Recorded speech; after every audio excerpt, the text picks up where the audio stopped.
अगर आपको आदि कैलाश यात्रा करनी है और कम समय पे, तो हल्द्वानी से पिथौरागढ़ के लिए आप हेलीकॉप्टर टिकट ले सकते हैं। हेलीकॉप्टर टिकट लगभग 4,500 प्रति व्यक्ति एक तरफ का किराया पड़ता है। हल्द्वानी में हेलीपैड गोलापाट में है।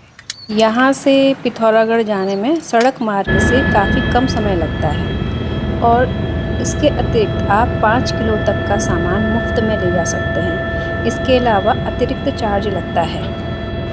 समय, मौसम और ऑपरेटर के शेड्यूल के अनुसार किराए में मामूली बदलाव हो सकता है, इसलिए यात्रा की तारीख से पहले बुकिंग की पुष्टि अवश्य कर लेनी चाहिए।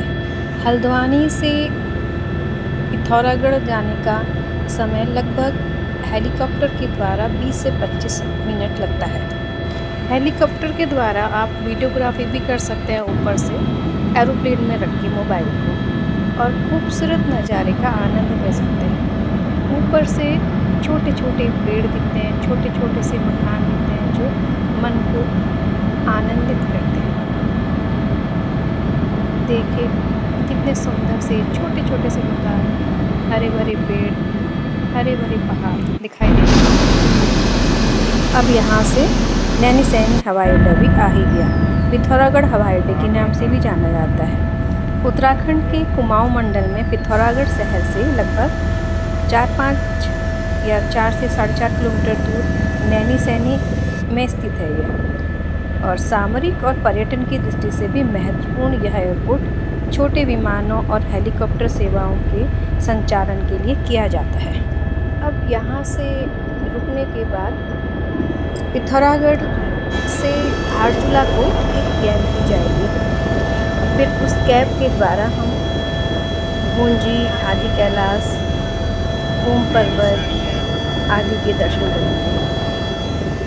बहुत ही सुंदर और रमणीय स्थल है।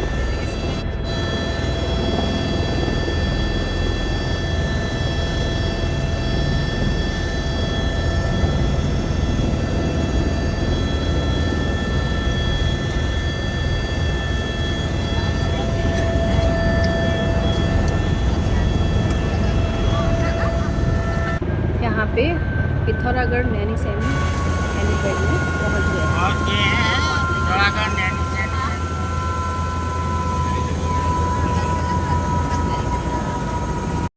Naini Saini airport Pithoragarh.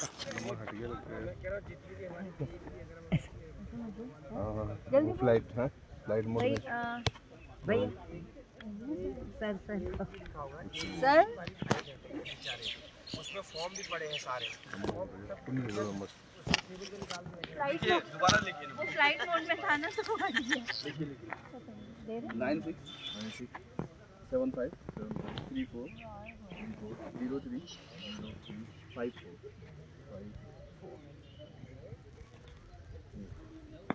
Thank you. हो गया ना?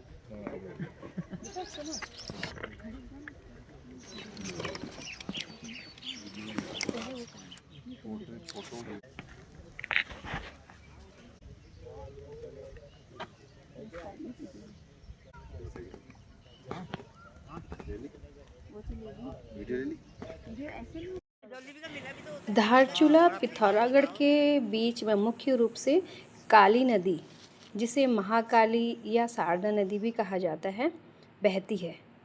यह नदी भारत और नेपाल के बीच प्राकृतिक सीमा बनाती है।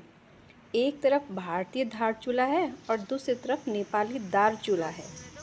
इसके अलावा धारचूला में काली नदी में कुछ छोटी नदियाँ और जलधाराएँ भी आकर मिलती हैं, जिनमें गोरी नदी इसका संगम होता है, जिसे गोरी नदी भी कहते हैं, और इनका यहाँ पे संगम होता है।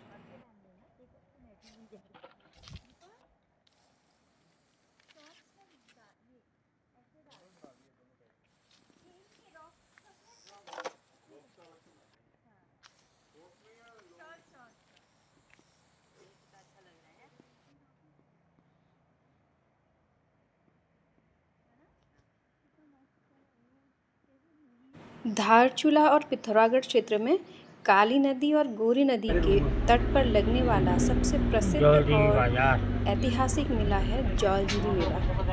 और यह मेला लगभग हर साल 14 नवंबर से शुरू होकर लगभग एक सप्ताह से तक रहता है। 14 से 21 नवंबर तक चलते रहता है।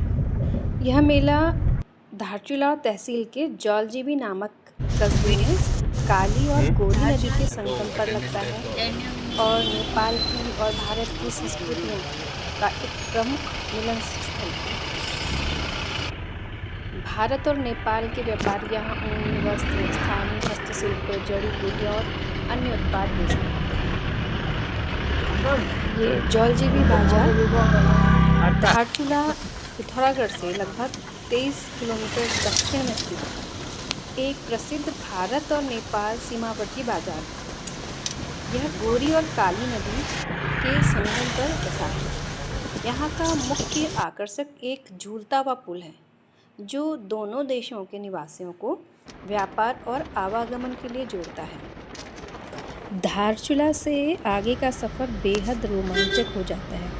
रास्ते में बहती काली नदी और ऊंचे ऊंचे पहाड़ साथ चलते हैं। गुंजी यात्रा का एक मुख्य पड़ाव है। यहाँ से फिर ओम पर्वत आदि के दर्शन भी होते हैं। काली नदी के इस पार नेपाल, उस पार धारचूला।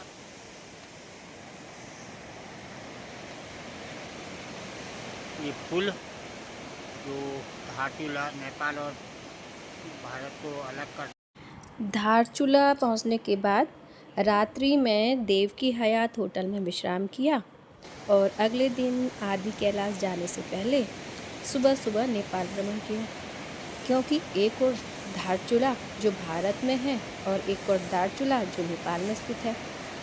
धारचूला में माँ आदिशक्ति का मंदिर है और ये उसका प्रवेश द्वार है और बीच में काली नदी बहती है। काली नदी की एक और भारत यानी धारचूला, दूसरी ओर नेपाल का धारचूला, जो दोनों देशों को जोड़ता एक पुल और एक नदी। उसके बाद पूरा परिवार आदि कैलाश यात्रा के लिए दर्शन के लिए चल पड़ा। आदि कैलाश की यात्रा आस्था, रोमांच और प्राकृतिक सौंदर्य का अद्भुत संगम है। इस पवित्र धाम का सफ़र हिमालय की गोद में एक मंत्र मुग्ध कर देने वाला अनुभव है, जो आत्मा को शांति और आँखों को असीम सौंदर्य प्रदान करता है। गुंजी से होते हुए हम आदि कैलाश पहुँचते हैं। इस स्थान पर बर्फ़ से ढकी चोटियाँ साक्षात शिव का निवास प्रतीत होती है। यहाँ से शांत वातावरण और आदि कैलाश पर्वत की भव्यता को देखकर सारी थकान मिट जाती है।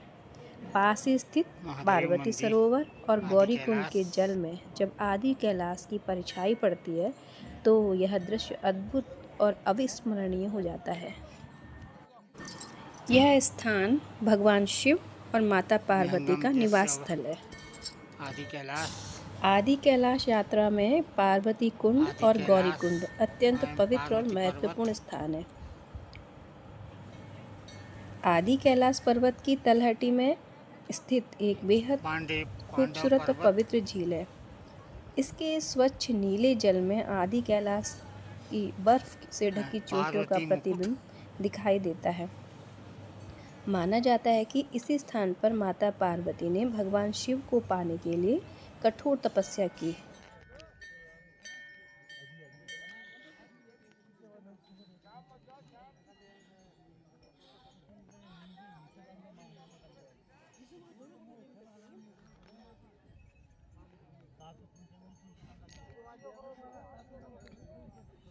और ये पार्वती कुंड,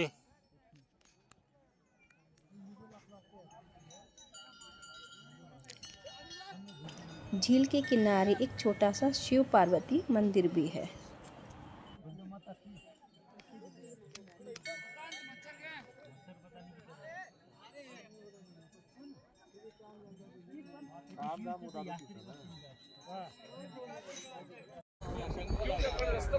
शिव मंदिर आदि कैलाश।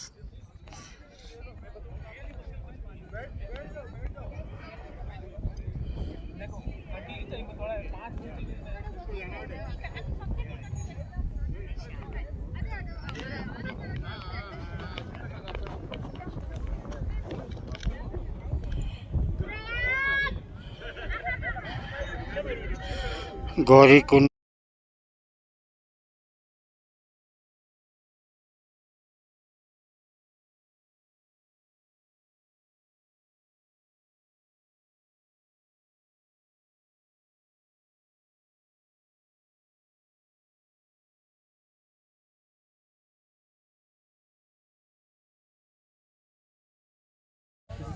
पार्वती मुकुट,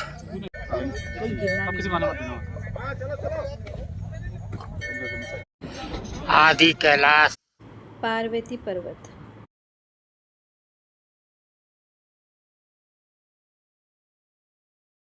यह है पांडव पर्वत, इसे पांडव पर्वत कहा गया है। इसके बाद आपको ले चलते हैं ओम पर्वत के दर्शन।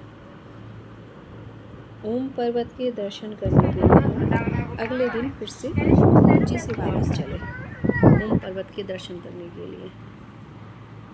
आदि कैलाश के दर्शन किए, उसके बाद वापस हम गुंजी आ गए थे और गुंजी के बाद वापस ओम पर्वत के दर्शन किए। यहाँ पे बर्फ से, प्राकृतिक परतों से ओम का आकार बन जाता है।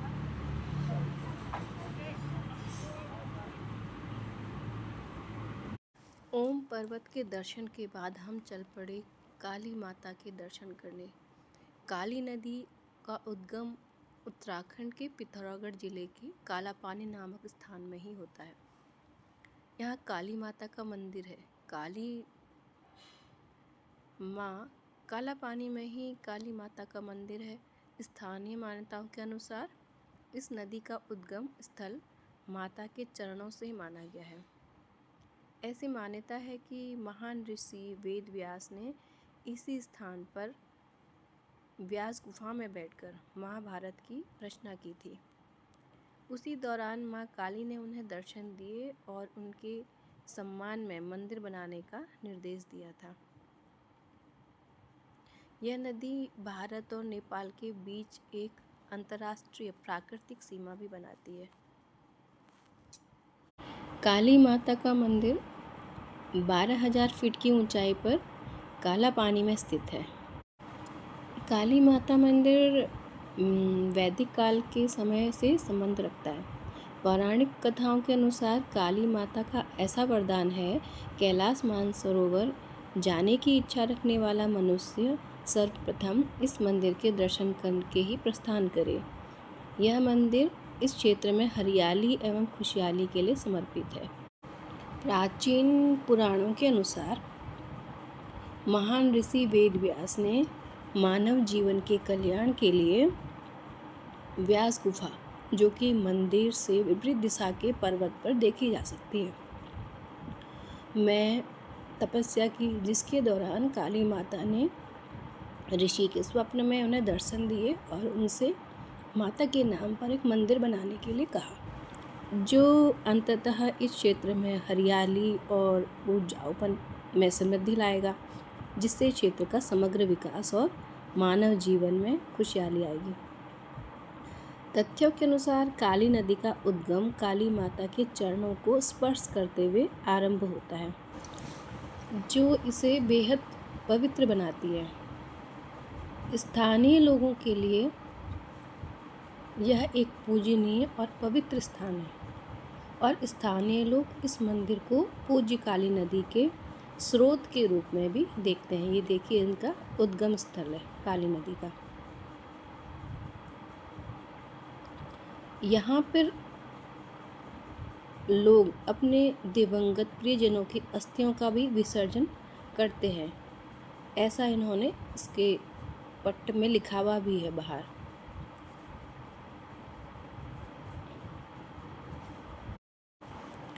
स्थानीय कुमाऊनी संस्कृति और नेपाल के लोगों में इस नदी को बेहद पवित्र माना जाता है। धार्मिक त्योहारों पर यहाँ श्रद्धालु स्नान करने आते हैं।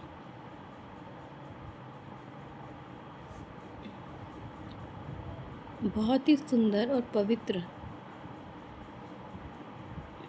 मंदिर है यह। माँ काली के दर्शन के बाद वापस गुंजी की ओर, काली नदी के किनारे किनारे और व्यास घाटी के रास्तों से होते हुए गुंजी, फिर धारचूला की ओर वापस अपने घर की ओर प्रस्थान। इस सुंदर से दृश्य को, छवि को आँखों में बसाए ओम पर्वत, आदि कैलाश दर्शन मन को सुकून वाले हुए। बहुत ही प्यारे दर्शन हुए।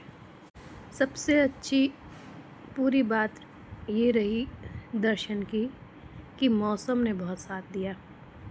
मौसम बिल्कुल साफ़, जिससे ओम पर्वत के भी अच्छे से दर्शन हुए, आदि कैलाश के भी अच्छे से दर्शन हुए, कोई परेशानी नहीं हुई। यह यात्रा मंगलमय, शांति, आनंद के साथ संपूर्ण हुई। और यह यात्रा में मन में यह लिए हुए कि हम पुनः आदि कैलाश ओम पर्वत के दर्शन फिर से कर पाए, इस उम्मीद के साथ वापस अपने मन में यह छवि बिठाई, घर को वापस आए।